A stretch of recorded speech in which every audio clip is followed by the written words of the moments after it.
야고보서 3장 13절부터 18절까지 말씀을 보겠습니다. 지금까지 계속해서 하나님께서 말씀하십니다. 여러분들이 시련 앞에 있을 때 다른 것을 생각하지 말고 먼저 하나님의 뜻이 어디에 있는지 찾으라. 그리고 그 뜻에 따른 말씀을 행하라. 우리가 어디에 있든지 하나님 앞에 서 있음을 기억하라. 그리고 특별히 교회 내에서 믿음으로 차별하지 말라. 말을 했느냐? 그렇다면 행하라. 행함이 없는 믿음은 죽은 것이니라. 그리고 특별히 말에 실수가 없게 하라. 그리고 오늘 말씀은 두 지혜의 삶입니다. 하나는 세상이 좋다라고 얘기해서 이 세상을 두 손에 가득 잡고 있는 지혜의 삶이요. 또 하나의 지혜의 삶은 하나님의 말씀을 붙잡고 하나님의 뜻을 구하는 지혜의 삶입니다. 예수님께서 하신 말씀입니다. 마태복음 7장에 좁은 문으로 들어가라 라고 말씀합니다. 누가복음 13장에는 좁은 문으로 들어가기를 힘쓰라 라고 말씀합니다. 우리가 하나님의 사람입니다. 지금 여기 오늘 야고보서의 수신자는 불신자가 아닙니다. 성도들입니다. 그리스도인들입니다. 특별히 야고보서를 받고 있는 그 수신자들의 환경은 교회가 핍박을 받는 그 환경입니다. 그러니까 사실 엄청난 신앙의 소유자들입니다. 우리 지금 코로나 바이러스 때문에 교회가 문을 닫고 또 교회가 반쪽이 나고 하는 그런 판 아닙니까? 그죠? 한 2달, 3달 온라인으로 하다 보니까 그냥 집에서 편안하게 노트북이나 이런 거 틀어놓고 예배드리는 게 좋소이다 라고 하면서 아예 오지 않는 성도들이 그냥 절반 됩니다.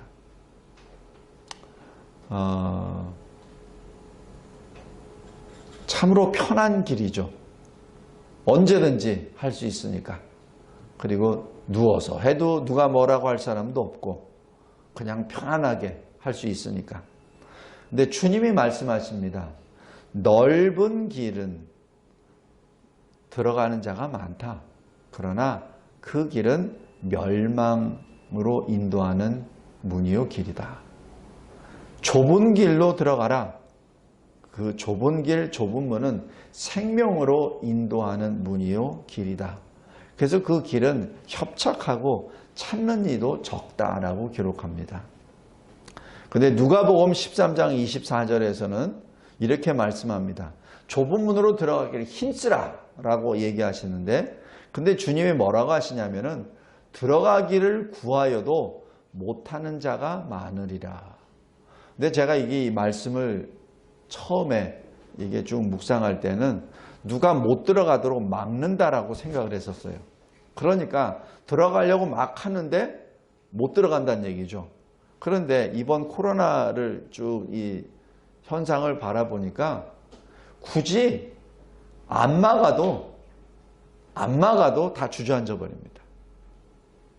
마치 히브리서 11장 25절처럼 10장 25절처럼 모임을 패하는 것에 습관이 든 자들이 되어버리고 맙니다. 성도 여러분, 지금 이 평화의 시대, 물론 공산화 되어가고 있는 이 시점이지만은 그러나 평화의 시대, 교회에 나오는 것을 누가 법적으로 제어하지도 않는 이때 스스로 안 나오는 사람들이 절반 가까이 되는데, 만약에 법으로 교회 나가면 안 됩니다라고 안 된다라고 만약에 문서가 내려왔을 때는 얼마나 모이겠습니까? 우리 다시 한번 생각해 봐야 됩니다. 그리고 우리 자녀들은 또 어떡하고요? 우리가 이 정도인데 우리 자녀들은 어느 정도 되겠습니까?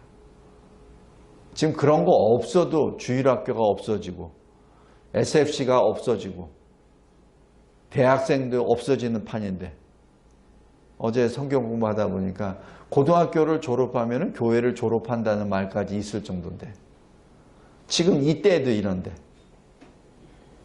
만약에 국가에서 교회를 출입하는 것을 막는다고 할 때에는 과연 몇 개 교회나 생존할 수 있겠습니까?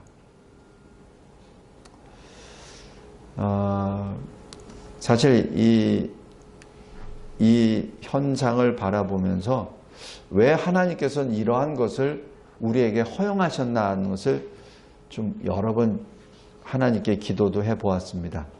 그렇다고 하나님이 김 목사 내가 이러이러한 것 때문에 이렇게 된 거야. 그건 아닙니다. 말씀을 통해서 봅니다. 예수님이 움직이실 때마다 많은 사람들이 모였습니다. 그리고 예수님이 행하시는 이적, 표적에 대해서 모두가 다 감탄하고 또 하나님께 영광을 돌리기도 했죠.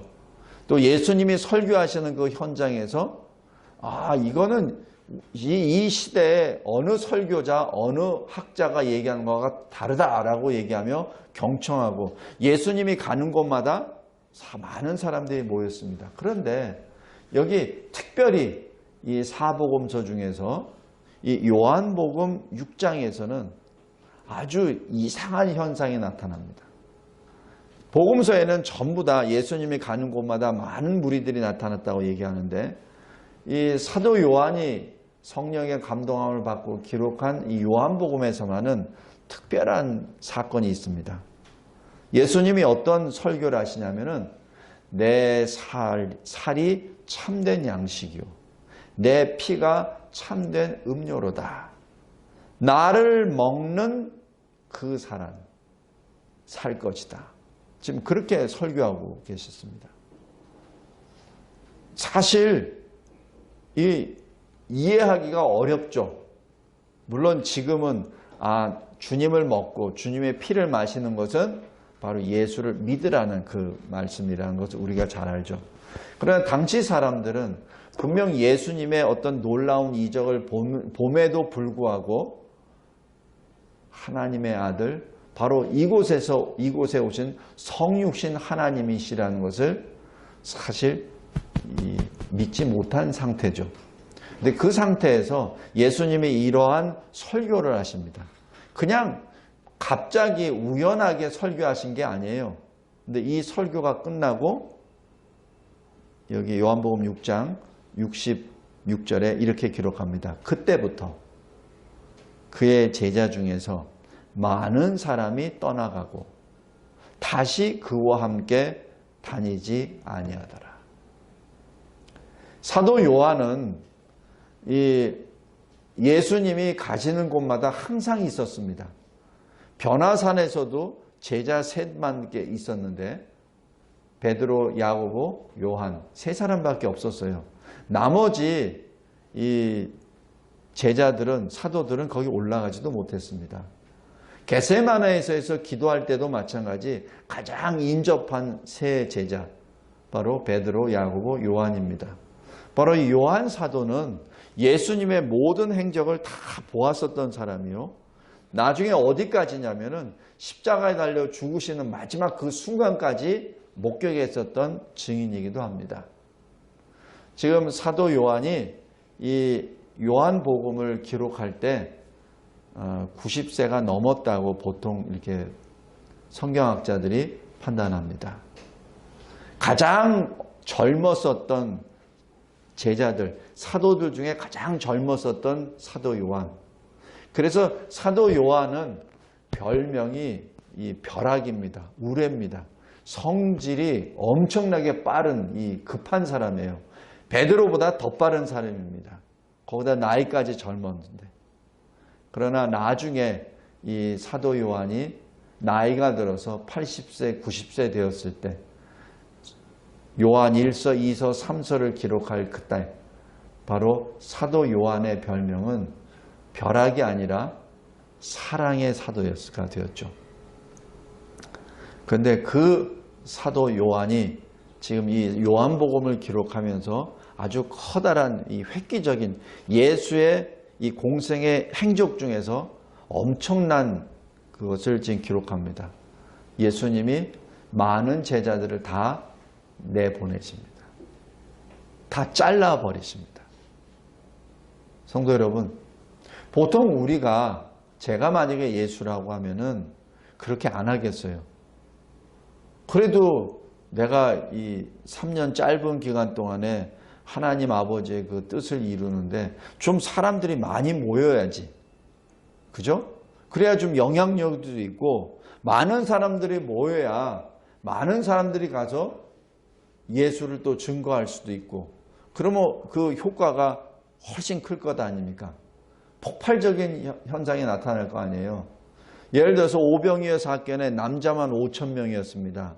그러면 여자와 아이들까지 합치면은 대략 2만 명 돼요. 그럼 그 사람들이 탁 나가서 예수가 바로 생명의 양식입니다라는 것을 다 전하면 얼마나 파기 효과가 좋겠습니까? 그런데 그 사건이 일어나고 난 다음에 예수께서 설교하신 내용이 바로 이 내용입니다. 왜 그랬을까요? 왜 하나님께서는 대한민국 교회가 세계에서 제일 많은 큰 교회도 나오고 성도들 그 퍼센트도 굉장히 높은데 왜 이 코로나 바이러스를 통해서 교회를 절반으로 잘라버리십니까? 성도 여러분, 거기에는 분명히 하나님께서 우리에게 주시는 놀라우신 뜻이 있습니다. 너희들이 그리스도인이냐? 그렇다면 그리스도인임을 나타내란 얘기죠. 너희들이 그리스도인이면서 여전히 넓은 길을 택하느냐? 화려한 문을 택하느냐? 너희들이 진정 내 제자냐? 그렇다면 좁은 문으로 들어오라. 내가 걸어간 그 협착한 길을 따라오라라는 예수님의 명령이십니다. 성도 여러분, 꼭 명심해 주시기 바랍니다. 세상이 악해지면 악해질수록 교회의 문이 아무리 넓게 호화롭게 한다 하더라도 들어오는 자가 작아짐을 우리는 무시할 수 없습니다. 이럴 때 결코 낙심하지 마십시오. 오히려 그 믿음 안에 굳건하게 서기 바랍니다. 꼭 기억하십시오. 예수님이 이 설교를 하실 때, 물론 예수님이 이 설교를 하셨을 때 반응이 어떻다라는 걸 예수님이 몰라서 이런 설교하신 거 아닙니다. 예수님은 아세요. 이 설교를 하고 난 다음에는 대부분이 다 예수를 떠날 것임을 예수님은 아세요. 아시기 때문에 이러한 설교를 하신 겁니다. 잘 보십시오. 그때부터 그의 제자 중에서, 그 수많은 제자 중에서 많은 사람이 떠나갔다. 다시 예수와 함께 다니지 아니하더라. 인생의 길에는 두 가지 길이 있다고 오늘 본문에 나옵니다. 그리스도 밖의 삶, 그리스도 안의 삶입니다. 그리스도 밖의 삶은 뭐죠? 바로 시기죠. 시기가 뭐죠? 남이 무엇을 잘 되거나 남이 무엇을 가졌거나 그것을 배합하는 것이죠. 그것을 내가 받아들이지 않는 겁니다. 왜 저 사람은 잘 돼? 나는 이런데? 그런 거죠. 그 결과 어떻게 되죠? 혼란과 악행만이 나옵니다. 이 시기는 그래서 주는 것보다는 가지려고 하는 것이요. 곤란한 자를 돌보지도 않는 것이요.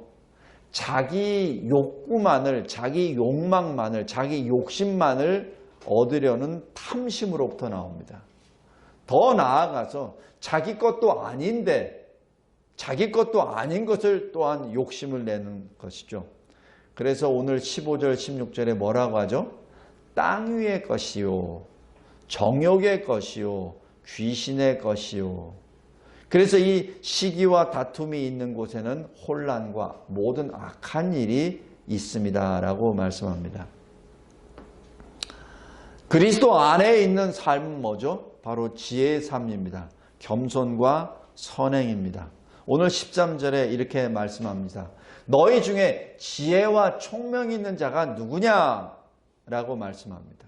만약에 너희가 지혜와 총명이 있느냐? 그렇다면 선한 일을 행함으로 너의 지혜의 온유함을 나타내라, 보이라 라는 말씀입니다. 여기서 지혜와 명철을 잠깐 보겠습니다. 지혜가 뭐죠? 여호와를 경외하는 근본입니다. 잠언 9장 10절입니다. 명철은 뭐죠? 물론 이게 히브리 말과 우리말과 아주 100% 잘 이 번역이 완전한 것은 아니나 그러나 가장 가까운 번역으로 명철은 뭐냐면은 거룩하신 자를 아는 겁니다. 왜 거룩하신 자가 누구죠? 하나님 아닙니까? 그러면 왜 하나님 중에 거룩에 대해서 명철과 연계를 시켰을까요? 왜냐하면은 거룩과 비거룩을 분별할 수 있는 능력이 명철입니다. 지혜는 하나님을 믿음으로 인하여 하나님을 경외하는 지혜요, 삶이요. 명철은 하나님의 성품 가운데 거룩을 통하여 거룩과 비거룩을 구별하는 능력이 명철입니다. 이 모든 것은 어디서 나왔죠? 바로 위로부터 난 지혜입니다. 17절이죠. 그래서 첫째가 성결입니다. 왜 성결이냐고요? 거룩한 자를 아니까. 바로 거룩하신 하나님을 알기 때문에, 거룩을 알기 때문에 첫째가 성결이요. 그 다음에 그 거룩하신 하나님과 함께 지혜의 근본인 여호와를 경외하기 때문에 여호와 하나님을 사랑하고 존경하는 그 마음으로 인하여 평강, 화평이 오죠.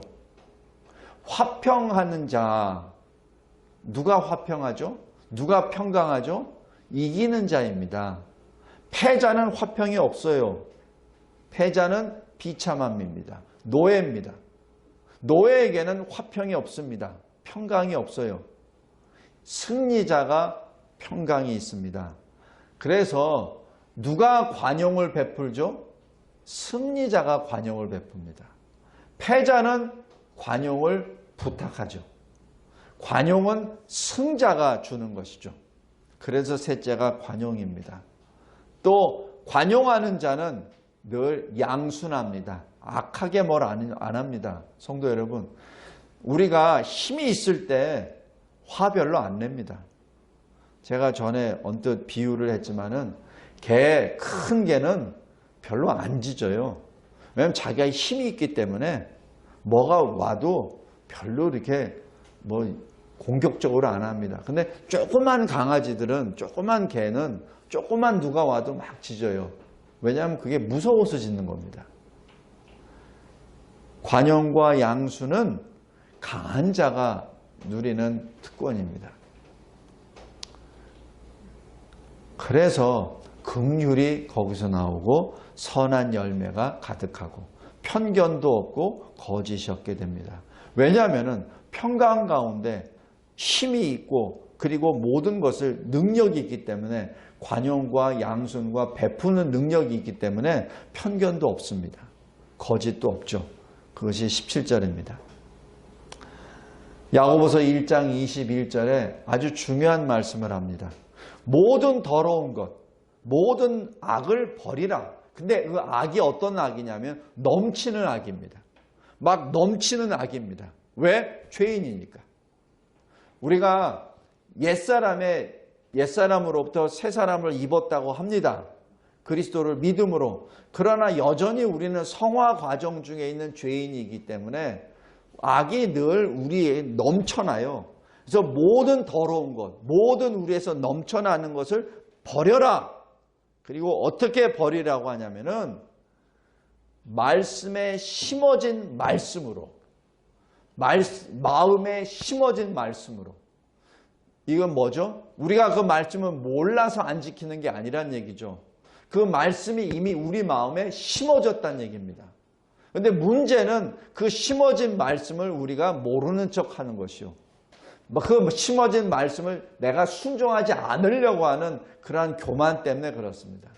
근데 여기 야고보서 1장 21절에 아주 중요한 표현, 마음에 심어진 말씀을 온유함으로 받으라는 얘기죠. 바로 온유는 어디서 나오죠? 평강으로부터. 평강은 어디서부터 나오죠? 승리함으로부터.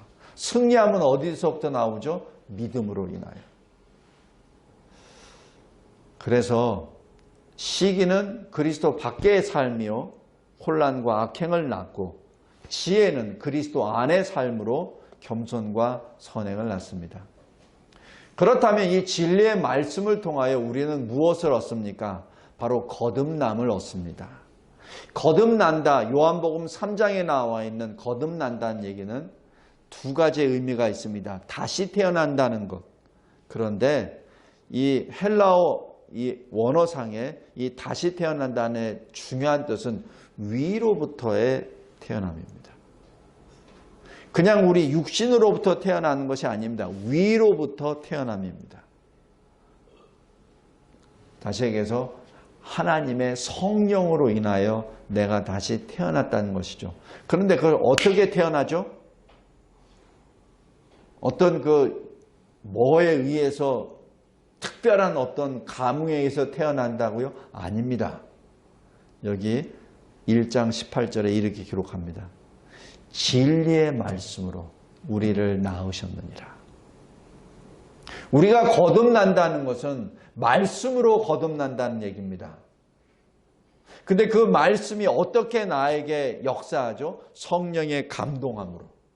그냥 그 말씀이 그 단어 하나하나의 지식적인 것으로 내가 거듭나는 것이 아니라 그 말씀이 기록하게 하신 성령의 동일한 성령의 감동함이 우리가 말씀을 받을 때 그 동일한 성령이 우리에게 또 조명하심으로 말미암아 우리가 아하라고 얘기하며 그 진리의 말씀을 받아들이죠. 그것이 바로 거듭남입니다. 그래서 우리를 낳으셨다라고 기록하죠. 베드로전서 1장 23절에도 이렇게 기록합니다.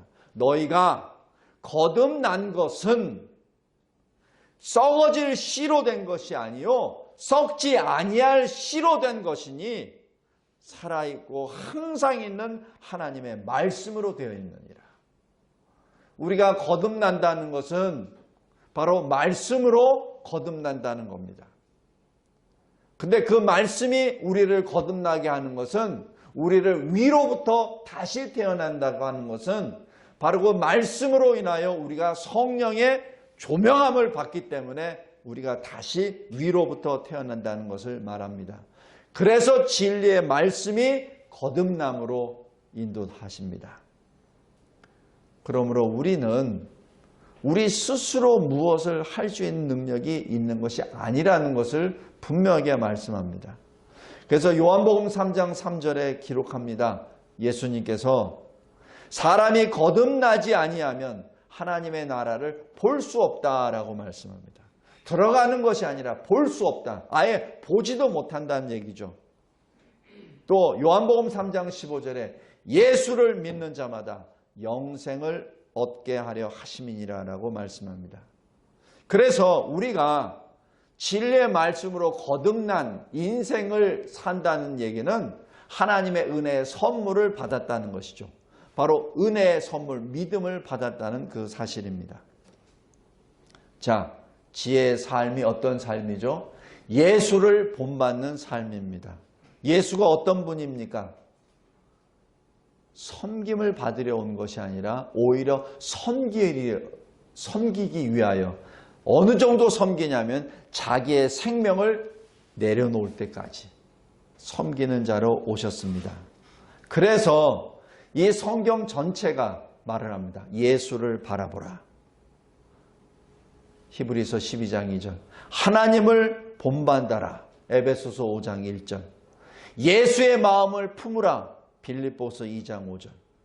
그리고 사도 바울이 말합니다. 예수가 너희들에게 보이지 아니하느냐? 그래서 어떻게 예수를 본받는지 모르느냐? 그렇다면 나를 본받으라 라고 말합니다. 왜? 사도 바울이 예수를 본받는 삶을 살고 있기 때문에. 너희들이 정녕 그렇게 예수를 본받는 것을 그렇게 어렵게 생각하고 그렇다면 나를 본받으라는 얘기죠. 고린도전서 4장 16절입니다. 히브리서 13장 7절에도 말합니다.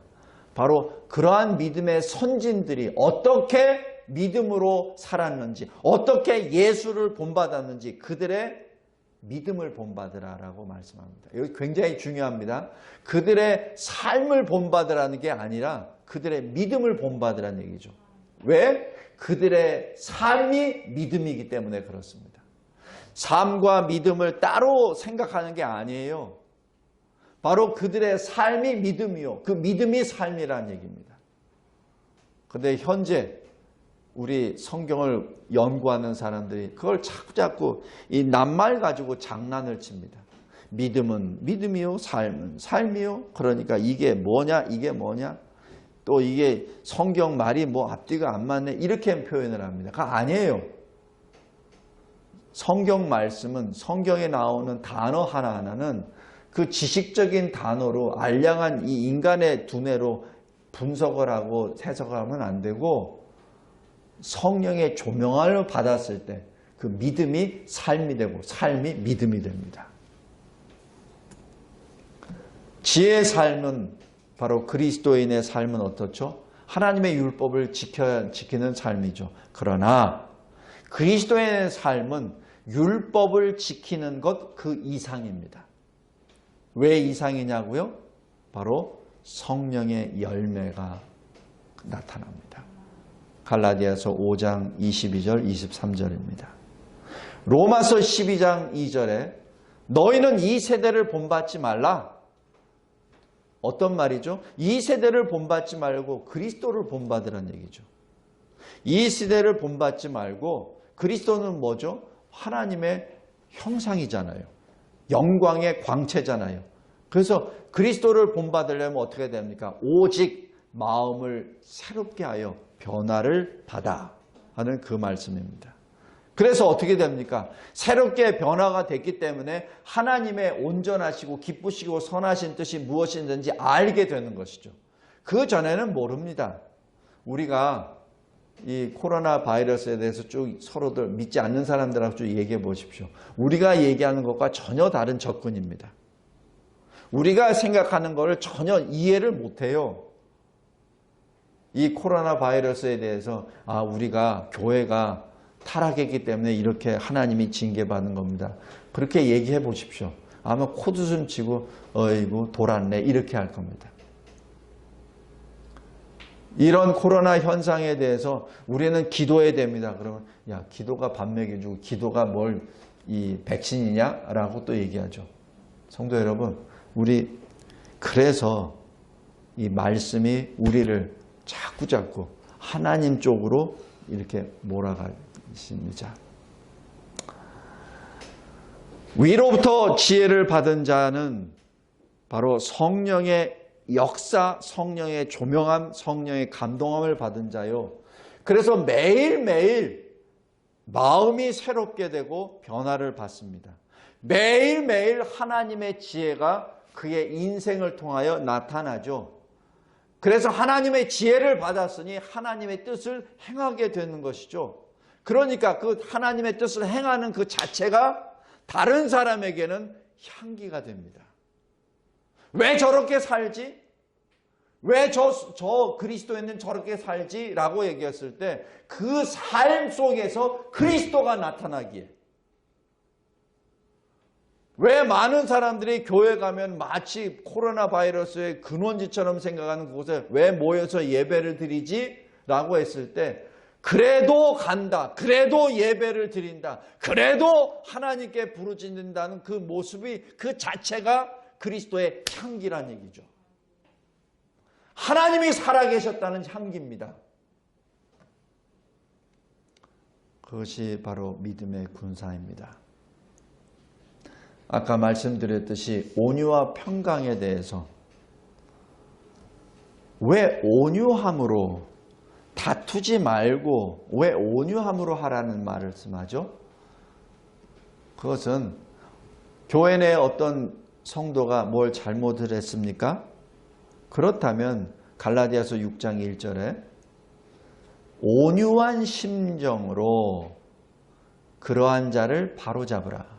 그것을 그냥 덮어두란 얘기 아닙니다. 바로잡되 어떻게 바로잡냐? 온유한 심정으로. 온유가 어디서 나오죠? 바로 평강으로부터. 평강은 어디서 나오죠? 승리로부터. 그래서 온유함으로 바로 잡으라, 온유함으로 고치라, 온유함으로 치리하라라고 얘기하는 것은 그리스도 안에서 승리한 자로서 그리스도께 주신 평강의 힘으로 온유함을 통하여 바로잡으라는 얘기죠. 그들과 똑같이 부딪혀서 마찰을 하고 똑같은 상태에서 서로 싸우란 얘기가 아닙니다. 똑같은 그놈이 그놈같이 싸우란 얘기가 아니죠. 그래서 교회 내에서 어떤 문제가 발생됐을 때 교회 밖에 있는 사람들이 교회를 폄하하고 멸시하지 않습니까? 왜냐하면 스스로 똑같은 입장에서 뭘 하니까. 그러니까 그게 또 어디까지 나가죠? 세상 법정까지 나가죠. 그러니까 세상 사람들은 비웃는 거죠. 어떻게 교회 안에서 거듭났다고 하는 사람들이 지혜들끼리 해결도 못하고 서로 싸우고 세상에서 나와서 법정에서 이렇게 하네? 이렇게 나오죠. 왜냐하면 거기에 온유함이 없기 때문에 그렇습니다. 다시 말씀드립니다. 예수님이 십자가에 달려 죽으시고 3일 만에 부활하셨죠.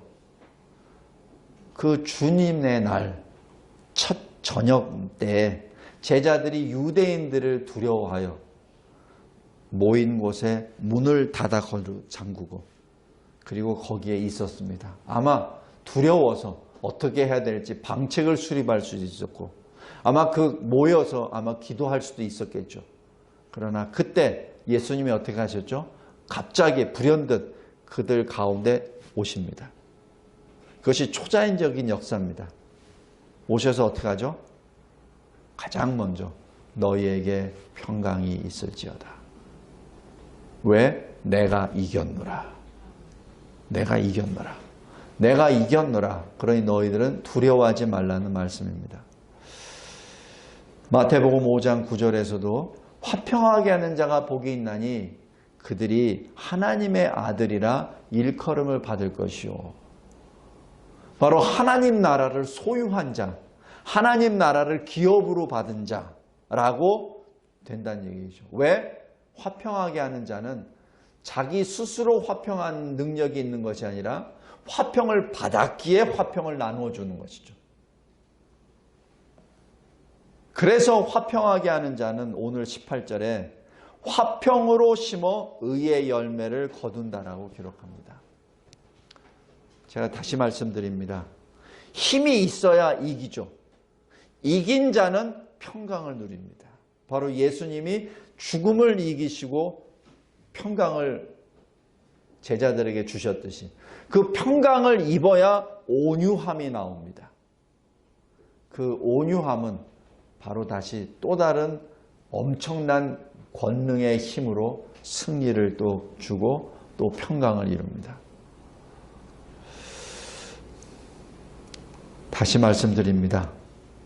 우리 꼬마하고 우리 어른들이 씨름할 때 꼬마가 아무리 매달리고 와도 우리는 여유 있게 온유하게 이렇게 하죠. 왜냐하면 힘이 있기 때문에 그렇습니다. 우리가 교회 내에 어떤 일이 벌어졌을 때 이건 왜냐하면 야고보서는 지금 교회 성도들에게 주는 겁니다. 교회 안에 어떤 문제가 있을 때 그러한 온유함으로 문제를 보시기 바랍니다. 자, 결론입니다. 두 지혜의 삶은 땅 위의 지혜와 위로부터 난 지혜입니다. 땅 위의 지혜는 하나님의 원수가 되는 것이요. 하나님을 기쁘시게 할 수 없습니다. 로마서 8장 6절에서 8절입니다. 그러나 위로부터 난 지혜는 주를 기쁘시게 합니다. 고린도후서 5장 9절입니다. 로마서 8장 16절 17절에 우리가 하나님의 자녀인 것을 증언하시나니 자녀라면 누굽니까? 하나님의 상속자. 그리스도와 함께 상속자니 그와 함께 영광을 받기도 하고 고난을 받을 것이다 라고 말씀합니다. 위로부터 난 지혜의 삶이 반드시 형통한 것만 있는 거 아닙니다. 예수님이 부활하셨다는 얘기는 죽으셨기 때문에 부활하신 것이죠. 그죠? 영광을 받았다는 얘기는 바로 죽음의 비참함을 받았다는 것을 의미합니다. 그래서 위로부터 난 지혜자의 삶 자체는 항상 형통한 것 아닙니다. 다시 얘기해서 우리 육신의 눈으로 항상 형통한 게 아닙니다. 육신의 눈으로는 어떤 위로부터 난 지혜의 삶이 비참할 수 있어요. 그러나 하나님의 눈으로 봤을 때는 그것은 하나님이 기뻐하시는 삶입니다. 우리 잘 아는 요셉과 그리고 그 10명의 형들입니다. 여기 베냐민은 빠지고요.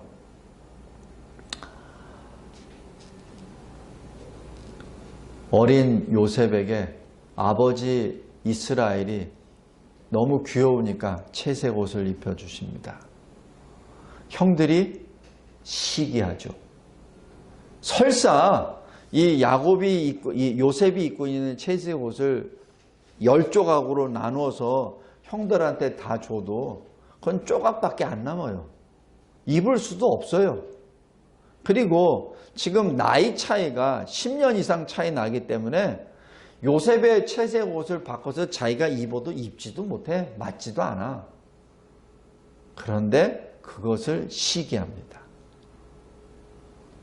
제가 여기 오늘 야고보서의 예를 요셉과 이 형들을 이렇게 비유를 하는 것이 같은 언약의 공동체예요. 같은 형제들입니다. 지금 야고보서도 마찬가지예요. 교회 안에 있는 사람과 밖에 있는 사람을 비교한 거 아닙니다. 교회 안에 있는 사람을 비교한 거죠. 그래서 어떻게 되죠? 시기하고 요셉이 하나님으로부터 받은 그 꿈의 비밀을 2가지나 다 얘기했지만 그것을 받아들이는 것이 아니라 오히려 다툼이 되죠. 그러니까 자기 동생을 구덩이에다 떨어뜨리죠. 그것뿐만 아닙니다. 노예로 팔아버리죠. 바로 이 육신의 생각이 하나님과 원수가 되는 겁니다. 그러나 하나님을 믿는 이 요셉, 이 형들도 다 믿는 사람들이에요. 그죠? 이스라엘이 어떤 사람입니까? 베델에서 하나님을 만난 사람이요. 야복강 나루터에서 천사와 씨름하고 내가 하나님의 얼굴을 배웠다라고 간증했던 바로 그 아버지입니다. 그 아들 중에서 제일 많이 하나님의 일에 대해서 들은 사람이 누굴까요? 장자겠죠. 그죠? 아마 요셉이 제일 나중에 태어났기 때문에 아버지로부터 들은 것도 사실 제일 적게 들었을 겁니다. 가장 많이 받은 그 첫째 형부터 10번째 형까지 자기를 팔아버렸잖아요. 믿음의 형제들인데, 언약의 형제들인데. 그러나 하나님이 17년 동안 요셉을 계속해서 연단하시고 시련 주시고 거기서 구원해 주심으로 말미암아 이 요셉이 화평의 장을 만들죠. 왜 그렇죠? 형들은 화평을 먼저 주선할 수 없습니다. 할 수 없어요. 요셉이 할 수 있습니다. 왜냐하면 요셉은 승리했기 때문에. 주님의 인도함으로 승리했기 때문에. 그래서 의의 열매를 맺게 되죠. 창세기 50장 20절에 보면은 형들이 요셉에게 달려옵니다. 아버지 이스라엘이 죽고 난 다음 혹시 요셉이 과거 그 일로 인하여 자기들을 또 해칠까 봐. 그러자 요셉이 하는 겁니다. 내가 하나님을 대신 하겠습니까? 형들이 나를 해치려고 했으나 하나님이 그것을 선으로 바꾸셨습니다. 그래서 그 결과 지금 형들과 또 자손들이 지금 이렇게 구원을 받지 않았습니까? 이것은 하나님이 지금 우리 할아버지 아브라함으로부터 주신 그 언약을 실현하기 위한 것입니다. 라고 지금 고백하죠. 로마서 8장 28절에 정확하게 또 말씀합니다. 하나님을 사랑하는 자. 누가 하나님을 사랑하냐고요? 하나님의 뜻대로 부르심을 입은 자. 그들에게는 모든 것이 합력하여 선을 이루신다고 하십니다. 성도 여러분, 우리는 지금 마지막 때에 살고 있습니다. 그리고 굉장히 위험한 때 살고 있습니다. 그러나 낙심하지 말기 바랍니다. 실망하지 말기 바랍니다. 무서워하지 말기 바랍니다. 분명히 이러한 때 하나님이 우리에게 요구하시는 것이 있습니다. 만약에 요셉이 실망하고 낙심하고 두려워 떨었다면 요셉이 30살에 총리가 됐겠습니까? 요셉이 죄도 범하지도 않았는데 감옥에 들어가고 죄도 범하지도 않았는데 막 끌려가고 모함을 받고 하는 것에 그때 낙심하고 실망하고 하나님의 원망하고 했으면 그 요셉이 됐겠습니까? 아닙니다.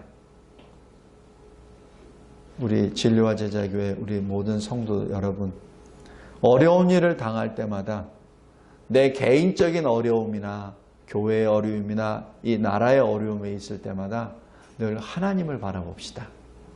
그랬을 때 하나님이 우리에게 지혜를 주십니다. 그리고 하나님이 주시는 그 지혜, 하나님이 주시는 그 위로와 평강은 우리에게 결코 낙심을 주지 아니하십니다. 결코 실망을 주지 아니하십니다.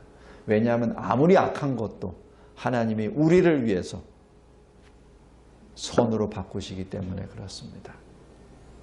나라가 어두우면 어두울수록 더 하나님께 더 간절히 기도합시다.